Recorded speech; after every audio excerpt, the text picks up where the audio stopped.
একটি ঘড়ি 10% যদি বিক্রয় করা হলো, বিক্রয় মূল্য 45 টাকা, বেশি হলে 5% লাভ হতো। ঘড়িটির ক্রয় মূল্য কত? এখন দেখো আমরা কত বিক্রয় মূল্য কত কত পার্সেন্ট, সবসময় আমরা জানি ক্রয় মূল্যটা 100%। এবার হলো বিক্রয় মূল্য বের করো, 10% খুঁজে বিক্রয় মূল্য, 10% খুঁজে বিক্রয় মূল্য কত? 100 মাইনাস 10, 90%। এবং এখানে বলছি কি 5% লাভে বিক্রয় মূল্য কত, তাহলে আমরা জানি 5% লাভে বিক্রয় মূল্য করি কত আছে? 100, 5%, 100 যোগ 5, লাভ এবং ক্ষতি, বুঝছো?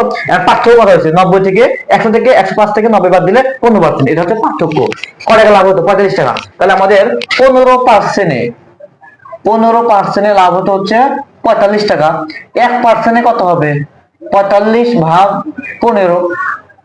অতএব কত পার্সেন্ট আমাদের ঘড়ির ক্রয় মূল্য? তাহলে 100% কত হবে? 100% 45 গুণ 100 ডিভাইডেড 15, এটাতে কাটা গেলে 3 15 45, তাহলে হবে আমাদের 300 টাকা।